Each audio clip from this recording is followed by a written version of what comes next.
Hi guys, and welcome back to the channel. On today's show we are going to be looking back over the month of May and asking, has it been a good month? Has it been a bad month? And what are we actually going to look at a potential grading aspect for it? But before we get into all that, if you'd like to know when I go live or drop new videos, please subscribe to the channel. So, first up, patch 66 saw the introduction of the Eviscerator. Now, I haven't got this yet. They have announced that there will be a free-to-play path. As of recording this, end of the arc, 1944 on the 27th of May, we are still none of the wiser. In fact, we've got Return of the Mega Cube started. Yeah. So, what this free-to-play path is going to be like, I don't know. What it's going to do, I don't know. Because Scopely won't even tell the likes of RevJuice or DJ what's going on. So, yeah.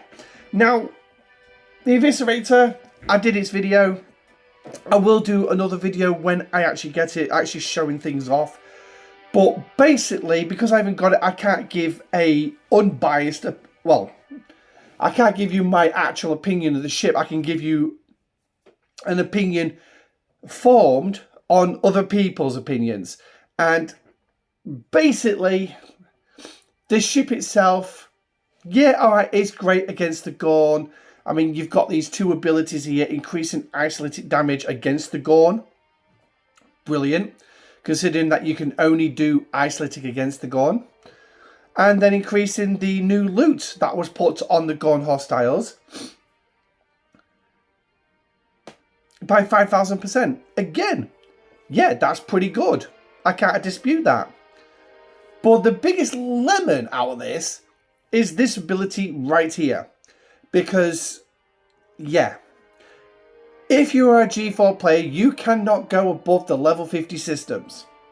Now, yes, that gives you access to the early part of G5 space. If it works like that, just for the sake of argument for this video, I'm going to presume it does. Well, that's no good when with my Voyager or my NX-01, I can reach level 56, 57 systems. So, realistically, yeah.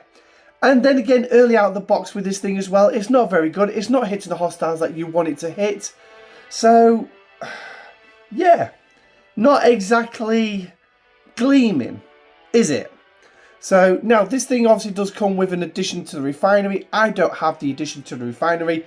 If I do find some screenshots, I will throw them up for you.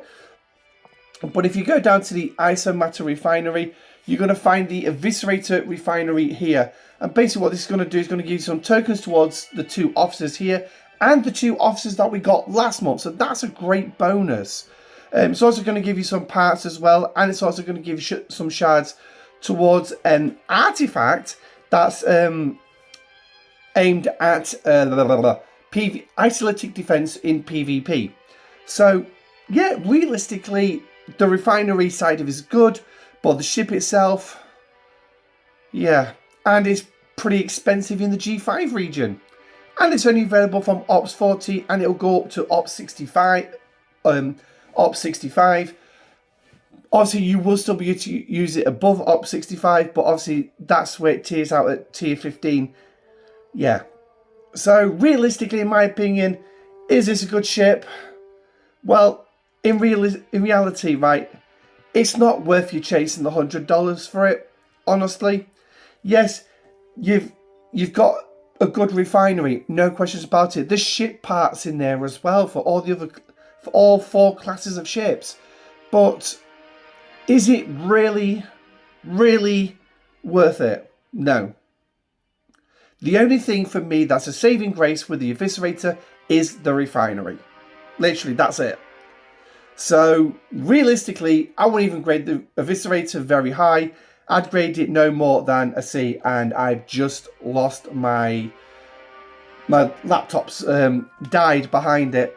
So, I wasn't running this on OBS, I'm just doing this on my phone. and I had Discord up, the patch notes up in the back, so I could go through the patch notes. Luckily, I know what I need. So, yeah, realistically, yeah, don't chase it. I mean, when the event rolls around, yeah, by all means, have a look at the event. It's most likely going to be something like kill some Gorn and things like that. So, but it's going to be down to you if you want to do it. Oh no, sorry, the laptop didn't die. It just went. I need to put a screensaver on it, so I can tell it's actually on in screensaver mode. But yeah, it's down to you whether or not you chase it.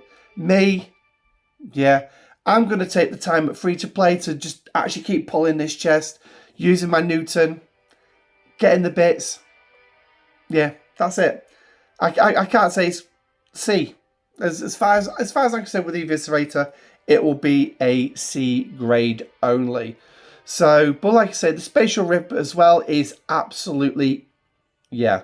It's got some use. The ability to bring your Alliance ships through as well. Yes, great. But, realistically. Now, obviously, it does have its own loop as well, the Eviscerator, but thankfully, it's... Sorry, I didn't mean to actually do that bit there. In all honesty, right, it's just an addition. It's just additional loot added, an additional refinery added to what already exists with no extra grind. Now, that's another positive. There was no extra grind on this. It was just a case of, okay, we're going to give you this extra bit. That is the way to go. That is the way to go. So, but, yeah. I mean, in all honesty, yeah, not much in my opinion. So, but what we'll do is, before we get into the officers, we've got one more thing to quickly look at according to the patch notes. So we'll have a quick gander at that. So next up is the Monaveen skin that was released. Just quickly covering it again, this is another one that's on $100. Add Sigma resources to the Queen's favours. Brilliant for those who are 66, Op 61 and above. And also applies burn-in to hostiles automatically when you're using the Monaveen. So basically, you don't need to have a burn-in officer on the Monaveen when you're sending it out to do its auto-grinding. So, yeah, it does seem like a good feature, in all honesty. But, yeah, again, depending what those Sigma resources are like, I don't think this is going to be one that the 40s and 50s really need to worry about too much. Maybe when you do get into G6, hopefully by the time I get there in a few years' time, they'll have a free-to-play sourcing. Yeah, don't count on it though. There's a few things you need that still don't have free-to-play sourcing. But anyway, so that's that one. Next up is going to be the two officers this month. If we just scroll right down, I haven't got either of these officers this month. So the first one is going to be James T. Kirk. Captain's ability, yeah, okay. Shield mitigation. I believe Rev did a video on this one. I've not actually watched that video yet. I will admit I've not watched it yet. But I'm hearing so far he's not exactly an officer you go chasing. But it would be nice to have eventually. And obviously he does have the below deck ability of increasing your weapons damage against non-Armada hostiles. So, yeah, okay. I can see some benefit there. But again, 200% damage in today's game for G4, G5, G6 is piddly. It's nothing, really. It's literally nothing. Second officer released as well is going to be our below decker, which is Pelia. Chief Engineer of the Enterprise joined Season 2 and most likely in the upcoming Season 3. Considering that her and Scotty were on the way to engineering at the time the Gorn attacked the Enterprise. Little spoiler there. Officer ability is reducing isolytic damage against non-Armada hostiles. Reducing it by 20% at rank 5. Yeah, not bad. I can see a lot of value in this officer on the bridge if you so wish to put her there. I mean, especially if you are a lower level player still doing Swarm, because she will synergize with that as well. So you've got Strange New Worlds Pike, Strange New Worlds there Spock, and then Pelia. But then again, actually no, scrub that. Forget that idea. That was stupid. How could I even say that one? The only hostile that really delivers isolating at the minute is the Gorn. That's it. So yeah, okay, take it as you will. That particular ability increases the below deck ability, increasing your isolating defense by 100% when rank 5. Yes, please. Now, it does not state whether this is against hostiles, whether it's PvP, armadas. So I'm going to presume, I mean, please correct me if I'm wrong. Yeah, that's against anything, really, including PvP. So a hell of a lot of value in this officer having a below deck. Even if you don't wipe out your opponent's 100% isolating, yeah, then that's fine. So there are your two officers this month. Officers, again, Pelia is probably the better one out of the two from what I understand and from what I read on their abilities. Like I say, Kirk's officer ability of increasing damage by 200%. Wow. Yeah. I really don't see much in the way of that one, in all honesty.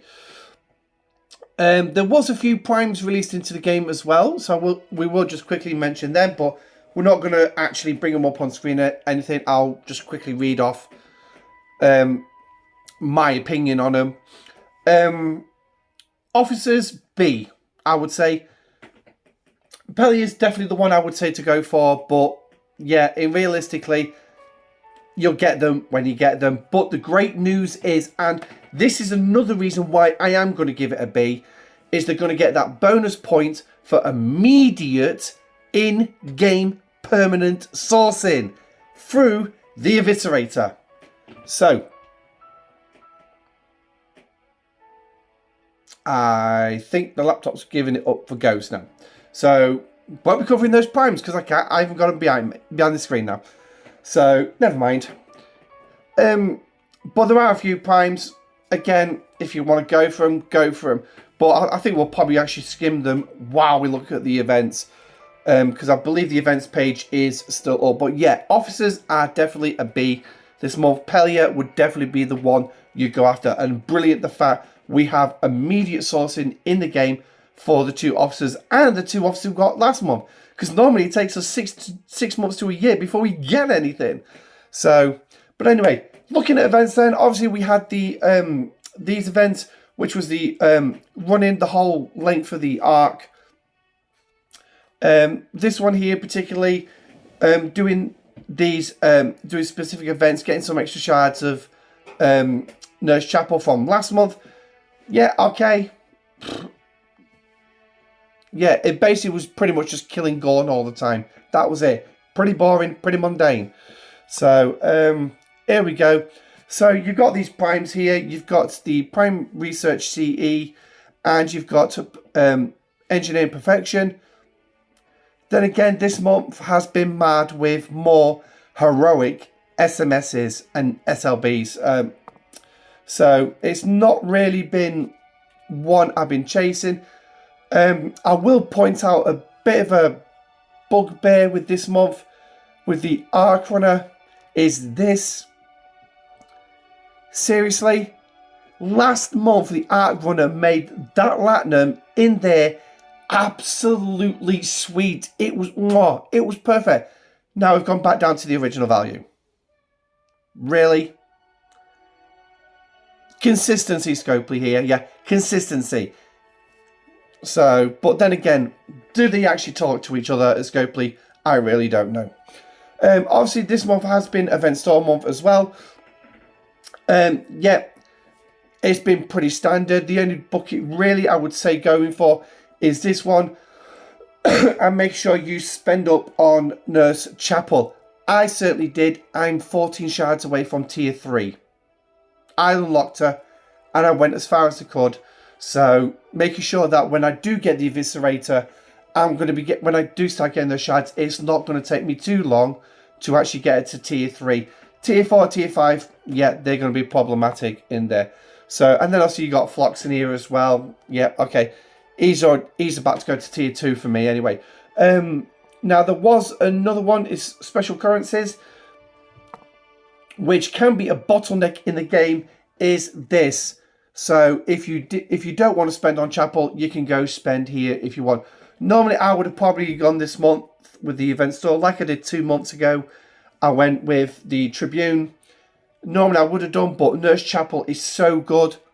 I chose that. And then, obviously, these are a bottleneck for your Forbidden Technology as well. So, yep, absolutely. There are, I mean, you got trait XP as well. But other than that, there wasn't really much to actually see in the event store. Now, they did say that they added the Borg Cube and they increased the number of blueprints to 100. Brilliant. Makes no odds or sods to me because I've already got a Borg Cube. Could I get a second? Well, if Scopely would actually allow us to have a second free to play, then I'm sure they would have put a free to play grind in somewhere. But it is what it is. So the event store, yeah, play it there. I wouldn't grade it very high. So now moving on to communication and communications have been fantastic. I've seen no end of notifications coming through from the community managers from Hamster and our new guy. I've still not familiarised myself with his name, Sam Polo or something like that. So in he's community manager for the Euro, the EU servers. So I still need to introduce myself to him, but I'm not in any hurry to. In all honesty, I've introduced myself to Hamster. So, but obviously I don't have that NDA, so I don't carry any weight. But yeah, communication's been solid this month. Absolutely loved it. Constantly on letting us know what's going on. This is what we want to see. Now, Hamster has said in an interview with Rev Juice that he does want to maintain that level of communication. He wants to keep it high. I hope seriously he can. But we've had promises in the past about wanting good communication. We've had it in the past. I'm not holding my breath, in all honesty. But communication this month, sorry, it's an A. It's an A. Communication has definitely got to be an A this month. I've absolutely said bang on. So now moving on to stability next. Stability of the game has actually been pretty good. I've not had any crashes myself. Playing a lot more on the PC as well, given now the fact I've got laptop. I'm finding the PC version, PC way around it pretty good. Handy. It's been the first month I've done it. Can't complain. Still pretty good on my phone. Not had any crashes. No serious amounts of lag. Yeah, get me usual lag, which is normal for a mobile. But yeah. So stability again. B. I'm not going to say A because I'm not going to say perfect. Perfect would be zero lag. Perfect would be zero lag. But obviously you get the standard lag. So sorry, there's never going to end up being an A as far as I'm concerned. But if it changes, God help me, I'll be shocked. So, quality over life. Realistically, yes, actually. Adding in the officers with an actual sourcing through the refinery from the Gorn Eviscerator. Yes, definitely quality of life. Adding extra stuff with no increase of grind is also a quality of life improvement. Because it's basically saying, well, we gave you this last month and it come with a grind. So what we're going to do this month is we're going to give you this. We're going to plonk it on top of that. But yet, you can still use just the exact same grind. No more grinding to do. Just, we're going to double what you got last month. That is quality. So, I mean, I'm at the point now where literally in-game, I'm in-game for no more than a couple of hours a day. That's how much I've got it down. The only one that's giving me the pain in the ass at the minute is Voyager. That's it. But if I turn Voyager, if I actually remember to do Voyager every day, instead of saving it up for nearly a week, then yes, I would probably say maximum 2 hours all my grinding done. And then it's just logging in just to sort the miners out, make sure my shield's up, do my away teams. That's it. That's all there is for me now. So, but I will say as well, I've been playing a bit more in the evenings with Star Trek Online, 1 or 2 evenings a week. That unfortunately though, anyone who's actually seen some of the test streams, at least you would have seen my ship. I do have a ship available on there, a Galaxy class. I've modified it a little bit.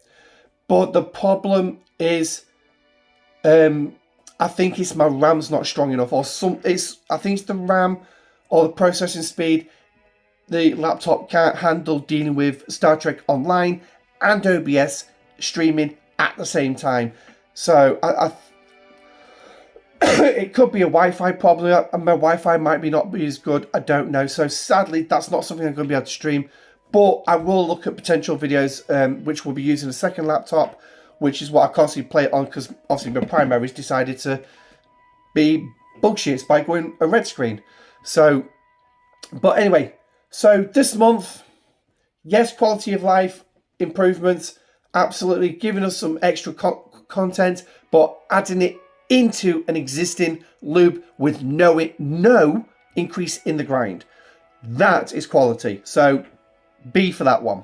I'm not going to say it was perfect, because it would be nice if I could just go kill one target, get everything I wanted, boom, job's good, and that would be perfect. But sadly, we're never going to get something like that. But anyway, overall for the month then, we're looking between a B and a C really, because we've got a couple of Bs with, we've got an A with communication, we've got a B with the officers and stability and quality of life. We got a C with the eviscerator. Yeah, it's a B. There it is. It's a B this month. 3 Bs, 1 A, 1 C. You know where the middle is. It's in the B. So, but there it is. So, now I don't think there'll be any videos over the next week. I've got a few things to do, but I will try and get a live stream in. I have promised you the NX01 live stream, so I will try and get that in soon as I can. I think I've solved a lot of the problems with what the hell happened last week, so hopefully we can go for it this week. However, there's not going to be any fancy dandy stuff on it. There'll be no fancy dandy stuff. So it'll just basically be me now taking some time to learn to stream with OBS, what I need to do. And I will say that Twitch is also coming this year. I do promise you that it will be coming this year. Probably the live streams will end up going over to Twitch. So, but anyway, let me know what you think of this month. Did you enjoy this month? Was it boring? Was it exciting? How much loot, actually, event store loot did you get? I to be honest with you, I don't even know how much I got. I think I got around about 350. I think. I'm not 100% sure, but I think that was supposed to be the average. I know Rev is starting to track it now, so by all means, obviously drop your information with Rev and his volunteers. Let them know what you got. Free to play. No, check it. Have a word with them. Make sure what their criteria is, what they're classing as free to play, because I don't know if they're going to include the leaderboards. I don't think they do. It would not make any sense to me. But anyway, thank you for joining me. I'm off now to go get this video edited and sit down and catch up on Discovery, because I actually didn't watch it on Thursday last week. I've got 2 days to the final episode. Season 5, and it's ending. It's ending. It's been a good season. It has been a good season. It'll be sad to see it go. But who knows? Star Trek Season 3 Strange New Worlds coming up this year, I do believe. Later this year. So, I think. But yeah. But anyway, thank you for joining me. I'm Admiral Pegasus. Stay safe, live long and prosper, and I shall catch you on the next one. Goodbye.